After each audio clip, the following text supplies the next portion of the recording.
Hello students, मैं आपको 11th class RBSC physics का एक टॉपिक पढ़ाऊंगा, सूक्ष्म दूरियों का मापन। तो हमारे पास जो भौतिक विज्ञान का सब्जेक्ट है उसका टॉपिक है सूक्ष्म दूरियों का मापन। इसमें से अणु की साइज होती है, हम मानते हैं 10⁻⁻10 मीटर कोटि की होती है। उसका मापन सूक्ष्मदर्शी से नहीं किया जा सकता। अब सूक्ष्मदर्शी के द्वारा केवल 5 × 10⁻⁷ मीटर कोटि का या लगभग 10⁻⁶ मीटर कोटि का अध्ययन किया जा सकता है। अब इलेक्ट्रॉन होता है, इलेक्ट्रॉन विद्युत और चुंबकीय क्षेत्र में विक्षेपित होता है। इसी को आधार मानते हुए इलेक्ट्रॉन सूक्ष्मदर्शी का निर्माण किया गया। तो अणु का आकलन करने के लिए इलेक्ट्रॉन सूक्ष्मदर्शी का उपयोग किया जाता है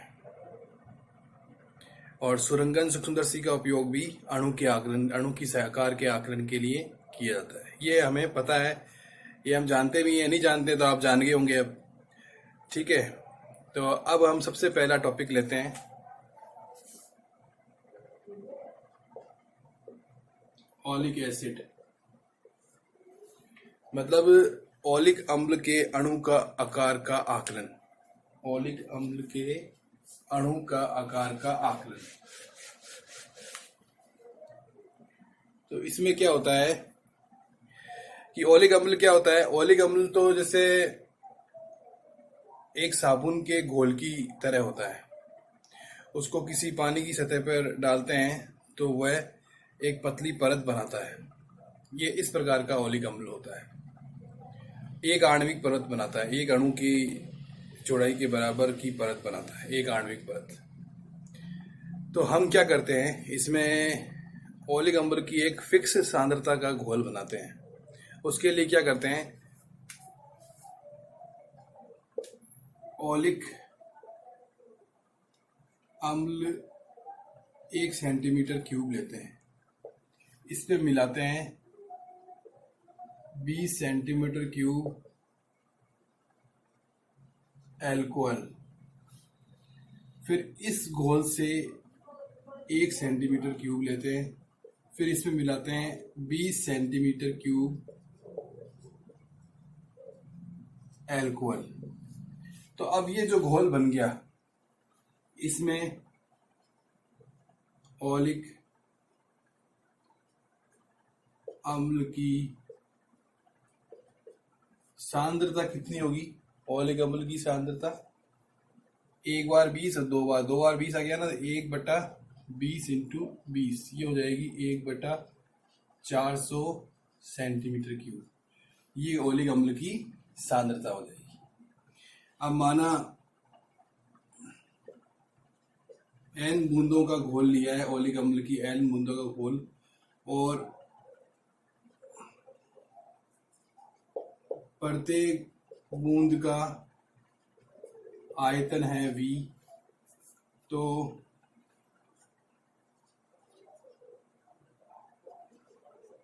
n बूंदों का आयतन NV। तो इस घोल में, इस NV आयतन वाले घोल में ओलिक अम्ल का आयतन जैसे लिख सकते हैं, n बूंदों के घोल में ओलिक अम्ल का आयतन कितना होगा, इसको इसकी सांद्रता से गुणा कर देंगे, सेंटीमीटर क्यूब। तो हमने n बूंदों के घोल में ओलिक अम्ल का आयतन ज्ञात कर लिया। अब हम आगे क्या करेंगे,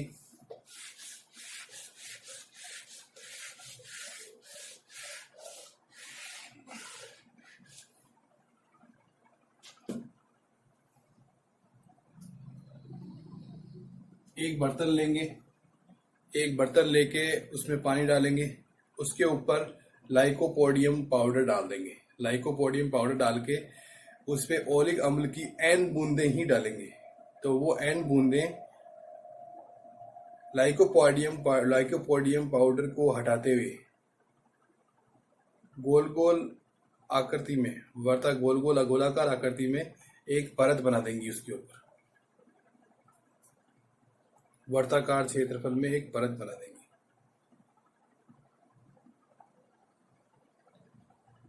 या जैसे भी है, एक परत बन जाएगी, एक पृष्ठ बन जाएगी।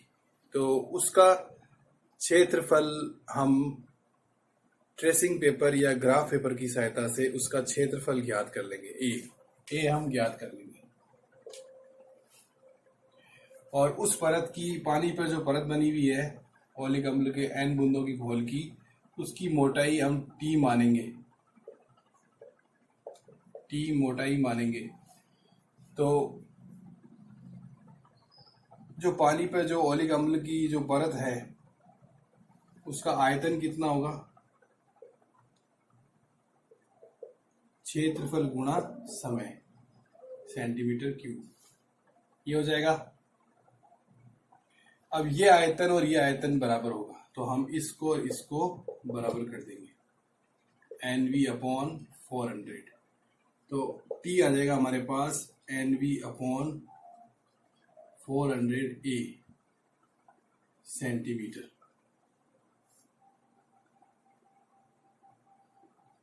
ये हमारे पास में ओलिक अम्ल की जो परत है उसकी चौड़ाई आ जाएगी। या कह दो एक आणविक परत बनाती है तो एक अणु के आकार की साइज आ जाएगी, एक अणु का आकार आ जाएगा।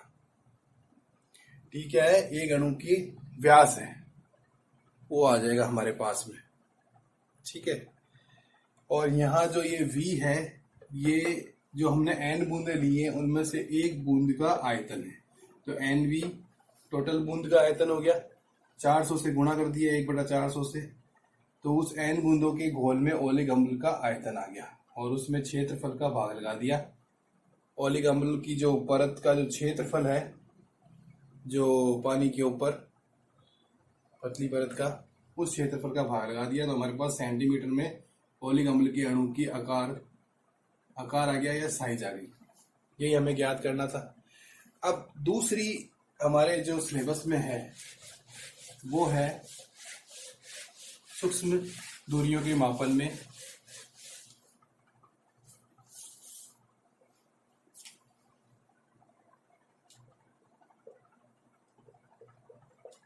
परमाणु आकार का आकलन आवोगाद्रो विधि द्वारा।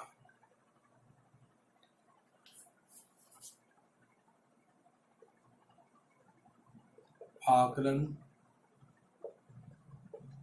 आवोगाद्रो विधि द्वारा। तो इसमें क्या करेंगे, हम कोई परमाणुिक पदार्थ लेंगे जिसके मोलर द्रव्यमान है m ग्राम मोलर द्रव्यमान है। इसका मतलब हुआ, मोलर द्रव्यमान का मतलब है कि m ग्राम पदार्थ में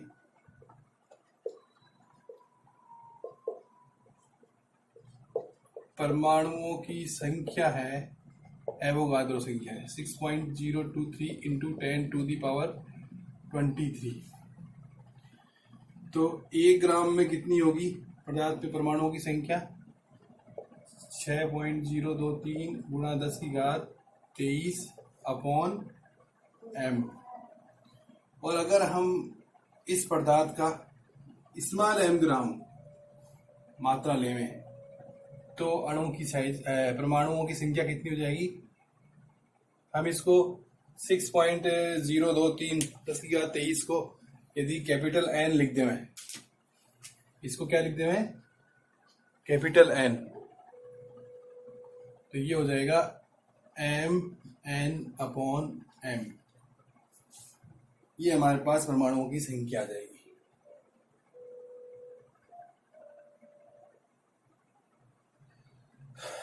यदि एक परमाणु की त्रिज्या r है, स्मॉल r, एक परमाणु की त्रिज्या स्मॉल r है, तो एक परमाणु का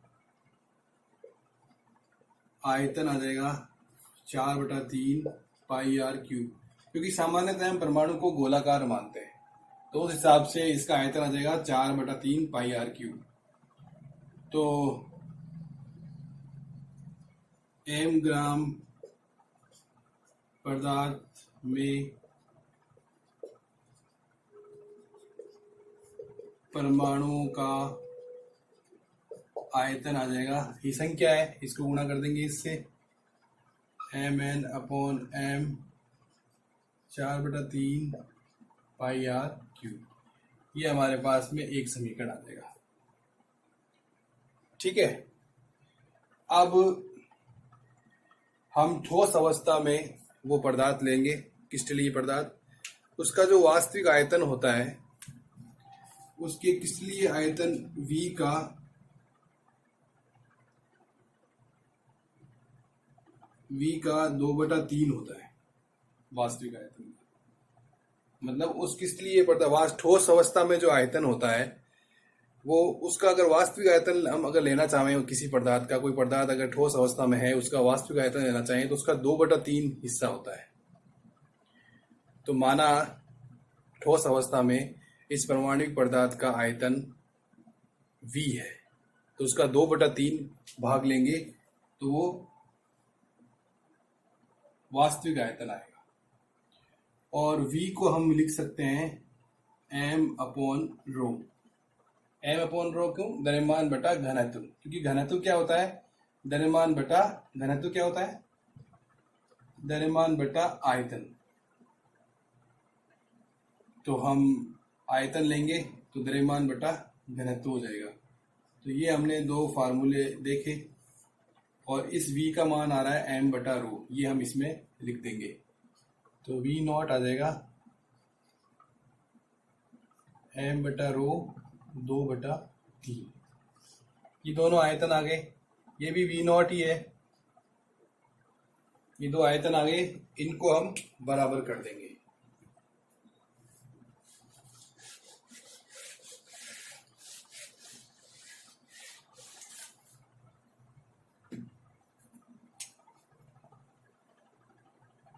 m/m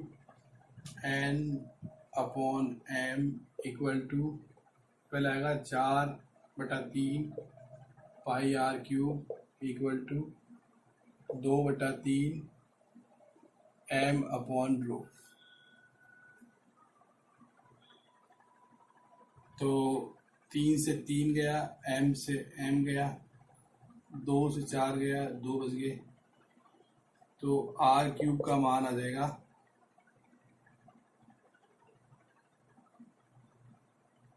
m, ये m ऊपर जाएगा, m/2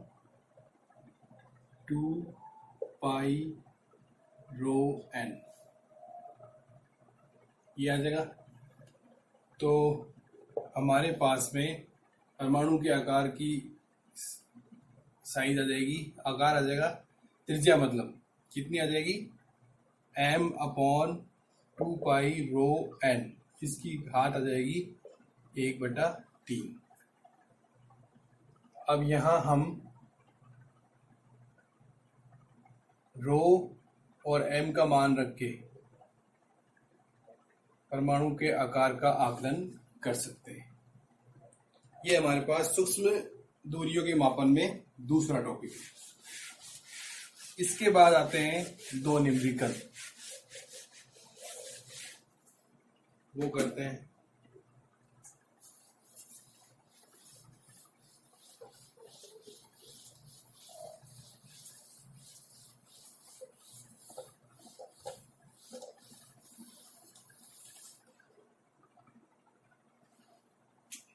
पहला निम्बीकरण, जैसे एक तेल की बूंद है जिसकी त्रिज्या है 0.50 मिलीमीटर, इसको पानी के ऊपर फैला दिया, तो उस फिल्म की जो आणविक साइज है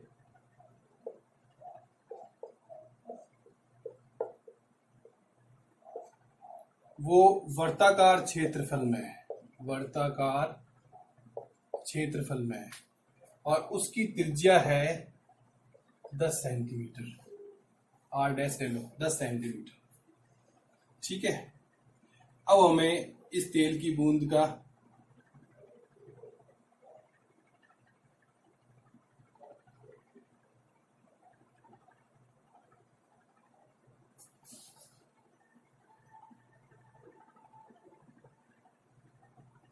इस तेल की जो परत है जो पानी के ऊपर, उसकी मोटाई टी ज्ञात करनी है। तो तेल की बूंद की जो त्रिज्या दे रखी है 0.50 मिलीमीटर, इससे हम तेल की बूंद का आयतन निकालेंगे। वो आएगा 4/3 पाई 0.50 गुणा 10⁻³ मीटर में हो जाएगा, और क्यूब। ये आ जाएगा तेल की बूंद का आयतन। अब फिल्म जो पानी के ऊपर है वो वर्ताकार क्षेत्र में है, तो उस फिल्म का क्षेत्रफल कितना आएगा? ए बराबर pi R square, pi R dash square. ठीक है ना, आर डैश में लिया है ना अपन ने, तो आर डैश स्क्वायर। तो उस फिल्म का आयतन कितना आएगा? आयतन मतलब बूंद का आयतन ए टी, क्षेत्रफल गुणा मोटाई। टी हमने उस परत की मोटाई मान ली, तो ए टी आ गया। तो टी तो ऐसे ही रहेगा, पाई आर डैश की जगह आ जाएगा 10 गुणा 10⁻² मीटर में, और स्क्वायर। तो अब ये आ जाएगा 0.1, टी माइनस पाई 0.1 का स्क्वायर। ये हमारे पास में दो आयतन आ गए। अब इनको हम बराबर कर देंगे। 4/3 पाई 0.5 इंटू 10⁻³ का cube equal to T pi 0.1 का स्क्वायर। पाई से पाई कट जाएगा, टी का मान कितना आ जाएगा? 4/3 इंटू 0.5 इंटू 0.5 इंटू 0.5 इंटू 10⁻³ का हो जाएगा 9, और नीचे आ जाएगा 3 3 9 हो जाएंगे ना, गुणा हो जाएंगे। नीचे आ जाएगा 0.1 इंटू 0.1, पाई से पाई काट ही दिया। तो ये पॉइंट से ये पॉइंट गया, ये पॉइंट से ये पॉइंट गया, 1 1 रह गया। 1 का गुणा 1 1 ही होता है, और इस पॉइंट से ये एक घात बढ़ जाएगी। तो हमारे पास में आएगा टी बराबर 4/3 गुणा 125 गुणा 10⁻⁻10। ये आएगा हमारे पास 5 इंटू 5 इंटू 5। इस पॉइंट से एक घात बढ़ जाएगी इसकी, नीचे जाके ऊपर माइनस में आ जाएगा 10, 10⁻⁻1 तो 10⁻10 हो जाएगा, और 125। इस सबको जब सोल्व करेंगे, 4 में अगर 3 का भाग देते हैं तो 1.33 आता है। 125 गुणा 10⁻10। अब 1.33 और 125 को गुणा करते हैं तो हमारे पास आता है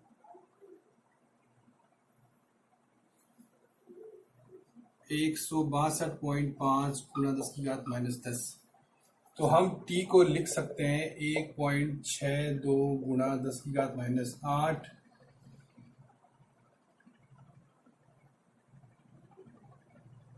सेंटीमीटर। ये हमारे पास में उस तेल की बूंद, उस तेल की परत की मोटाई आ जाएगी। जो पानी पे हमने डाला है ना तेल, उस परत की मोटाई हमारे पास में टी आ जाएगी। हमने क्या करा, तेल की बूंद की त्रिज्या दी हुई है, फिल्म की आणविक साइज का वर्ताकार क्षेत्रफल दिया हुआ है, वर्ताकार क्षेत्रफल की त्रिज्या दी हुई है 10 सेंटीमीटर। हमने तेल की बूंद का आयतन निकाला पहले 4/3 पाई आर क्यूब से, और उस फिल्म का जो वर्ताकार क्षेत्रफल है उसका क्षेत्रफल निकाला पाई आर डैश स्क्वायर। फिर फिल्म का आयतन मतलब उस बूंद का आयतन निकाला, क्योंकि उस फिल्म की जो आयतन की जो आणविक जो बूंद की आकार के बराबर ही है उसका आयतन, आणविक साइज का ही है वो परत। तो वो परत निकाली अपने AT, उसको बराबर किया हमने इस आयतन के, तेल की बूंद के आयतन के। फिर T का मान निकाल लिया तो परत की मोटाई आ गई।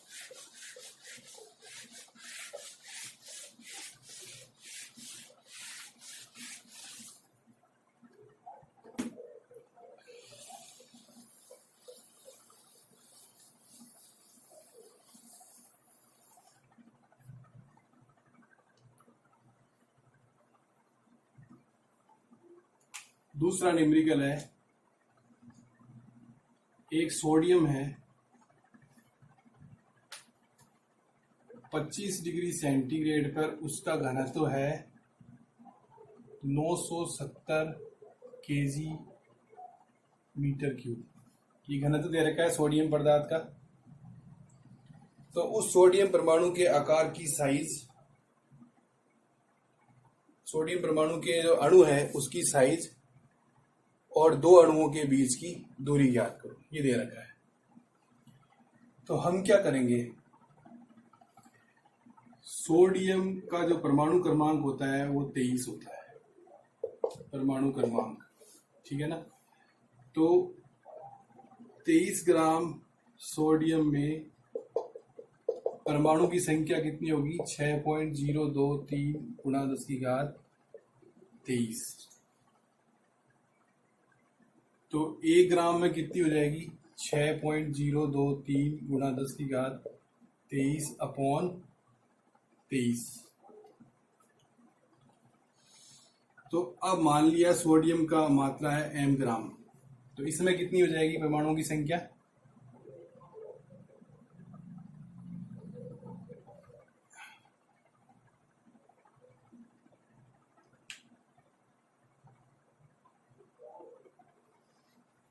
चलो ये आ गया 1 ग्राम में, 1 ग्राम में ही निकाल लेंगे अपने। 1 ग्राम में सोडियम में परमाणु की संख्या आ गई अपने पास में, एवोगाद्रो संख्या बटे 23। तो 1 ग्राम के परमाणुओं का आयतन, अगर परमाणु की त्रिज्या r है तो कितना आएगा, परमाणु की संख्या कितनी है, ये तो परमाणुओं की संख्या है 1 ग्राम पदार्थ में, इसको गुणा कर देंगे हम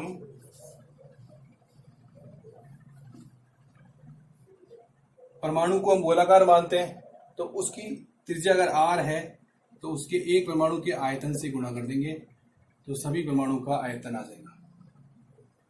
ये हमारे पास समीकरण नंबर 1। अब यदि m बराबर 1 ग्राम लिया सोडियम, मोलर द्रव्यमान 1 ग्राम लिया,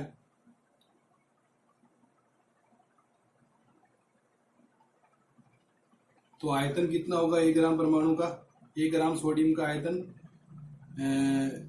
m/ρ।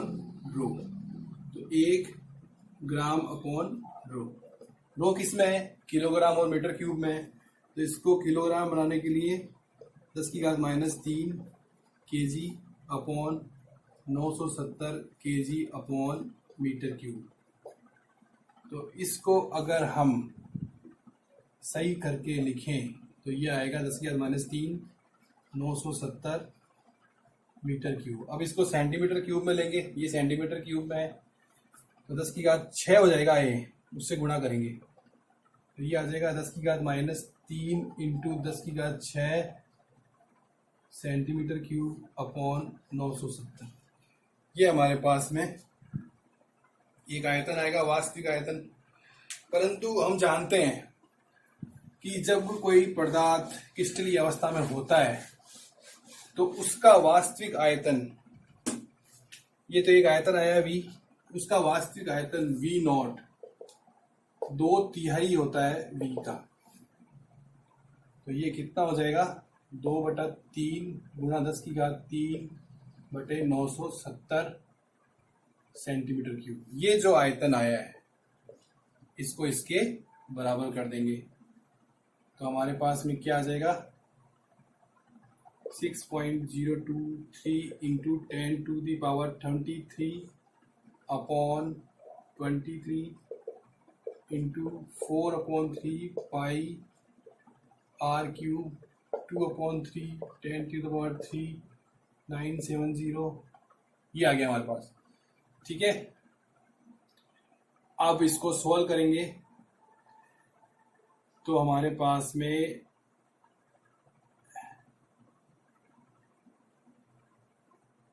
3 से 3 कट जाएगा, 2 से ये 2 कट जाएगा। तो r³ की वैल्यू आएगी 10⁻³ upon 970 into 23 upon 6.023 into 10⁻23 into 1/2 और एक पाई और आएगा, पाई को 3.14 लिख सकते हैं। तो इस सबको सोल्व करेंगे तो हमारे पास में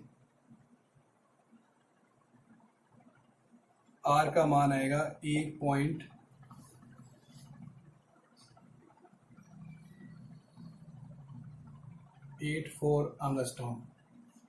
ये हमारे पास में उस परमाणु की साइज आ जाएगी।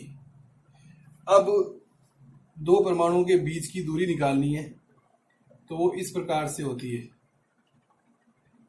तो 2r आ जाएगा हमारे पास में, दो परमाणुओं के बीच की दूरी 2 इंटू 1.84 एंगस्ट्रॉम, ये आ जाएगा 3.68 एंगस्ट्रॉम। ये इस प्रकार से हम इस न्यूमेरिकल को सॉल्व करेंगे। पहले हमने 1 ग्राम परमाणु के आयतन में सोडियम का मात्रा ली 1 ग्राम, उसमें परमाणुओं की संख्या निकाली, फिर उसको एक परमाणु के आयतन से गुणा करके 1 ग्राम में परमाणुओं के आयतन को निकाल लिया। फिर 1 ग्राम का ही हमने घनत्व के अनुसार लिया और ग्राम को किलोग्राम में चेंज करते हुए, किलोग्राम से किलोग्राम कैंसिल करते हुए, मीटर क्यूब को सेंटीमीटर क्यूब में चेंज करते हुए V निकाला। V का 2/3 लिया तो V नॉट निकाला। फिर इन दोनों आयतनों को बराबर करके हमने R का मान निकाला जो 1.84 एंगस्ट्रॉम आया। फिर उसका दुगुना किया तो दोनों परमाणुओं के बीच की दूरी आ गई 3.68 एंगस्ट्रॉम। ये सूक्ष्म दूरियों का मापन हमने समझा। 11th का टॉपिक है, RBSc बोर्ड फिजिक्स से रिलेटेड है। आप सब्सक्राइब नहीं करते हो, सब्सक्राइब करो, आपको सब तरह के वीडियो मिलेंगे। कोशिश है एक नई, please like and share. Thanks.